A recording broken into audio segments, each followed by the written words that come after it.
Hi friends, welcome to my channel RRS kitchen and vlogs. ఈరోజు మన వీడియోలో super టేస్టీగా ఉండే పండు మిరపకాయ టొమాటో పచ్చడిని చూపించబోతున్నాను. ఈ పండు మిరపకాయ టొమాటో పచ్చడిని నేను చెప్పే కొలతలతో మీరు కనుక చేసినట్లయితే పక్కాగా 5 to 6 months వరకు స్టోర్ చేసుకోవచ్చు. బయట పెట్టి స్టోర్ చేయాలి అని అనుకుంటే 2 months వరకు స్టోర్ చేసుకోవచ్చు. అలాగే ఫ్రిడ్జ్లో పెట్టి స్టోర్ చేసుకోవాలంటే 5 to 6 months వరకు చెడిపోకుండా ఫ్రెష్గా ఉంటుంది. ఈ నిల్వ పచ్చడిని ఏ విధంగా ప్రిపేర్ చేసుకోవాలో చూసేద్దామా? ఇక వీడియోలోకి వెళ్ళిపోదాం. అంతకంటే ముందు మన ఛానల్ని ఎవరైతే ఫస్ట్ చూస్తున్నారో సబ్స్క్రైబ్ చేయని వారు సబ్స్క్రైబ్ చేసుకోండి. పక్కనే ఉన్న బెల్ని క్లిక్ చేస్తే నేను పెట్టే ప్రతి నోటిఫికేషన్ మీకు వస్తుంది. ఇప్పుడు ఈ పచ్చడి కోసం స్టవ్ ఆన్ చేసి ప్యాన్ పెట్టుకోవాలి. మందపాటి గిన్నెను పెట్టుకోండి. ఇది బాగా హీట్ ఎక్కిన తర్వాత 1 tablespoon వరకు మెంతుల్ని వేసుకొని మంటని మీడియం టు లో ఫ్లేమ్లో పెట్టుకొని ఫ్రై చేసుకోవాలి. దూరగా అయ్యేంత వరకు ఫ్రై చేసుకోండి, మాడిపోకుండా చూసుకోవాలి. ఇలా లైట్గా వేగిన తర్వాత ఒక బౌల్లోకి వేసేసుకోవాలి. ఇవి పూర్తిగా చల్లారనివ్వాలి. ఇలా చల్లారిన తర్వాత తడిలేని పొడిగా ఉన్న మిక్సర్ జార్లోకి ఈ మెంతుల్ని ఫ్రై చేసుకున్నాం కదండి, అవి ఇందులో వేసేసుకొని మూత పెట్టుకొని ఫైన్ పౌడర్ వచ్చే విధంగా మిక్సీ పట్టుకోవాలి. ఇలా మిక్సీ పట్టుకున్న దాన్ని ఒక బౌల్లోకి వేసుకొని ఈ బౌల్ని పక్కకు పెట్టుకుందాం. ఇప్పుడు ఇక్కడ 1/2 kg వరకు ఎండుమిరపకాయలని తీసుకోవాలి. ఎండుమిరపకాయలు లాంటివి గట్టిగా ఉండేటట్టు తీసుకోండి. పచ్చడి అనేటివి ఎక్కువ రోజులు నిల్వ ఉంటుంది. ఆ తర్వాత టమాటాలని 1/2 kg వరకు తీసుకోవాలి. ఈ టమాటాలని పండు మిరపకాయలని 2 నుంచి 3 సార్లు వాటర్లు వేసుకొని క్లీన్గా అయ్యే విధంగా కడుక్కోవాలి. ఈ విధంగా శుభ్రంగా కడిగిన తర్వాత పొడిగుడ్డతో ఈ పండు మిరపకాయని అలాగే టమాటాలని క్లీన్గా తుడుచుకోవాలి. ఒక్క చుక్క కూడా వాటర్ ఉండకుండా క్లీన్గా తుడిచేసుకోవాలి. ఈ విధంగా తుడిచిన తర్వాతే పైన ఉన్న తొడిమెల్ని తీసేసుకోవాలి. టమాటాలని పండు మిరపకాయలను ఒక ప్లేట్లోకి తీసుకొని ఒక 15 minutes వరకు ఆరబెట్టుకోవాలి. వాటర్ కానీ చెమ్మ ఏమైనా ఉంటే ఆరిపోతుంది. ఈ ఆరేలోపు మిగతా ప్రాసెస్ చూద్దాం. నేను ఇక్కడ కొత్త చింతపండుని యూజ్ చేస్తున్నాను. పచ్చళ్ళకి చాలా బాగుంటుంది. ఈ విధంగా కొత్త చింతపండుని తీసుకొని అందులో గింజలు పీచు ఏం లేకుండా క్లీన్గా చేసుకోవాలి. 1/2 cup వరకు చింతపండుని తీసుకోండి. గ్రామ్లో చెప్పాలంటే 50 grams అండి. కప్ మెజర్మెంట్లో 1/2 cup వరకు చింతపండుని తీసుకోవాలి. ఈ విధంగా నీట్గా చేసుకున్న చింతపండుని ఒక బౌల్లోకి తీసుకొని పక్కకు పెట్టుకోవాలి. చూసారు కదండి, పండు మిరపకాయల్ని ఈ విధంగా చిన్న చిన్న పీసెస్గా కట్ చేసుకోవాలి. అలాగే టమాటాలని కూడా ఈ విధంగా పీసెస్గా కట్ చేసుకోవాలి. ఇప్పుడు మనం టమాటో పీసెస్ని అలాగే చింతపండుని వేయించుకోవాలి. ఇలా వేయించుకోవడం కోసం స్టవ్ ఆన్ చేసి ప్యాన్ పెట్టుకోవాలి.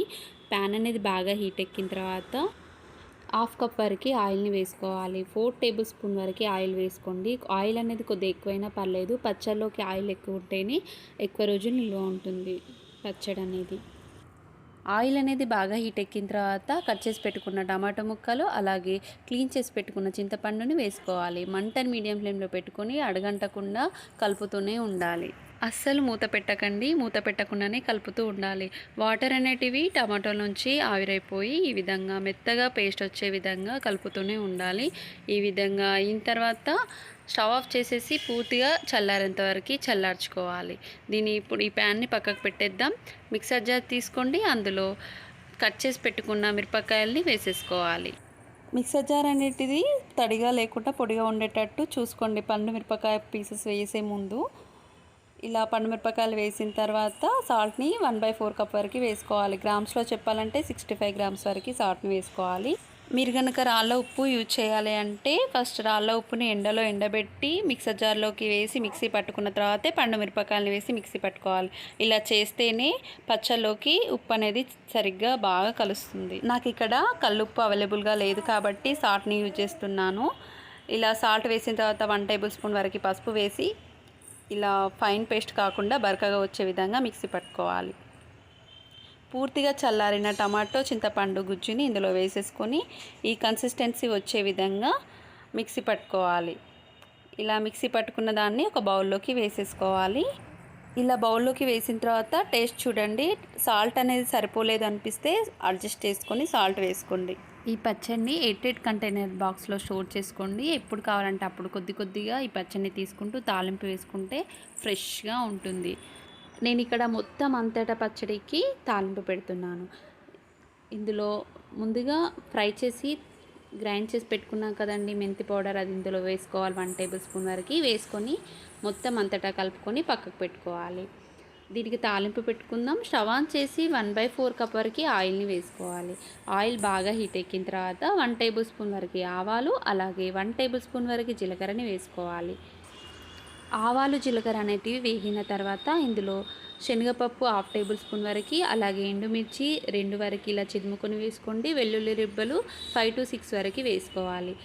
ఇలా ఆవాలు జీలకర్ర ఎండుమిర్చి వెల్లుల్లి రెబ్బలు వేగేంత వరకు మంటను మీడియం ఫ్లేమ్లో పెట్టుకొని ఫ్రై చేసుకోవాలి. ఇలా బాగా వేగిన తర్వాత కరివేపాకుని ఒక రెమ్మ వరకు వేసుకోవాలి.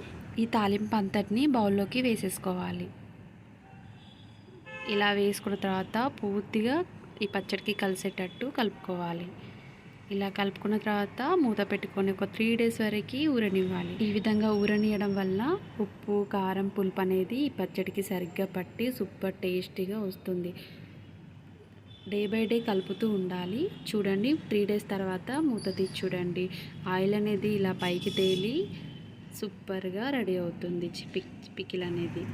మీకు కనుక ఆయిల్ సరిపోలేదు అనిపిస్తే మరి కాస్త ఆయిల్ని కాల్చి చల్లార్చి వేసుకోవాలి.